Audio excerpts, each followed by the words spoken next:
വാർത്താമഴയിലേക്ക് വീണ്ടും. സംസ്ഥാന ബജറ്റ് മറ്റന്നാൾ ധനമന്ത്രി കെ എൻ ബാലഗോപാൽ അവതരിപ്പിക്കും. തൈക്കാട് ഗസ്റ്റ് ഹൌസിൽ ധനമന്ത്രി സംസ്ഥാന ബജറ്റിന്റെ അവസാനവട്ട മിനുക്കുപണികളിലാണ്. ജനങ്ങൾക്ക് വലിയ ബാധ്യതയുണ്ടാകാതെ ശ്രദ്ധിക്കുമെന്നും നികുതി വളർച്ചയ്ക്കുള്ള വഴികൾ ബജറ്റിൽ ഉണ്ടാകുമെന്നും ധനമന്ത്രി കെ എൻ ബാലഗോപാൽ പറഞ്ഞു. കേന്ദ്രവിഹിതത്തിൽ കുറവുണ്ടാകുന്ന സാഹചര്യത്തിൽ അധിക വിഭവ സമാഹരണത്തിന് ലക്ഷ്യമിടുന്ന ബജറ്റാകും ധനമന്ത്രി കെ എൻ ബാലഗോപാൽ മറ്റന്നാൾ നിയമസഭയിൽ അവതരിപ്പിക്കുക. നിലവിലുള്ള ക്ഷേമ പദ്ധതികൾ തുടരും. നികുതി ചോർച്ച ഒഴിവാക്കാനും നികുതി വരുമാനം വർദ്ധിപ്പിക്കാനുമുള്ള മാർഗങ്ങൾ ബജറ്റിലുണ്ടാകും. റിയൽ എസ്റ്റേറ്റ് മേഖലയിലെ മാന്ദ്യം നേരിടാനുള്ള പദ്ധതികൾക്കും ബജറ്റിൽ മുൻതൂക്കം ലഭിക്കുമെന്നാണ് സൂചന. ജനങ്ങളിലേക്ക് കൂടുതൽ പണം എത്തിക്കാനായി സ്വകാര്യ നിക്ഷേപം ആകർഷിക്കാനുള്ള നടപടികളും പ്രതീക്ഷിക്കുന്നു. ഭൂനികുതിയിൽ വർധനയുണ്ടാകുമെന്നും സൂചനയുണ്ട്. ജനങ്ങൾക്ക് ഇഷ്ടപ്പെടുന്ന രീതിയിലുള്ളതാകും ബജറ്റെന്ന് ധനമന്ത്രി കെ എൻ ബാലഗോപാൽ. ജനങ്ങൾക്ക് ഇഷ്ടപ്പെട്ട, കേരളത്തെ കൂടുതൽ മുന്നോട്ട് കൊണ്ടുപോകാൻ പറ്റുന്ന, കേരളത്തിലെ ഈ നേട്ടങ്ങൾ ഇന്ത്യയിലെ മറ്റെല്ലാ സ്റ്റേറ്റിൽ നിന്നും വ്യത്യസ്തമായ ധാരാളം നല്ല കാര്യങ്ങൾ നമുക്കെല്ലാം ഉണ്ട്.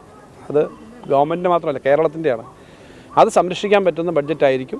അതിനനുസരിച്ചുള്ള കാര്യങ്ങളാണ് എടുക്കുന്നത്. ക്ഷേമ പെൻഷൻ വർദ്ധിപ്പിക്കുമെന്ന പ്രകടന പത്രികയിൽ പറഞ്ഞിരുന്നെങ്കിലും ഇത്തവണ അതുണ്ടാകില്ല. സർക്കാർ ജീവനക്കാർക്ക് 2 ഗഡു ക്ഷാമബത്ത അനുവദിച്ചേക്കും. സർക്കാർ സേവനങ്ങൾക്ക് ഫീസ് ഏർപ്പെടുത്തുന്നതും ആലോചനയിലുണ്ട്. എന്നാൽ ഇത് ബജറ്റിന് ശേഷം പ്രത്യേക ഉത്തരവിലൂടെ മതിയെന്ന അഭിപ്രായവും നിലവിലുണ്ട്. തൈക്കാട് ഗസ്റ്റ് ഹൌസിലാണ് ധനമന്ത്രി ബാലഗോപാൽ ബജറ്റ് തയ്യാറാക്കുന്നത്.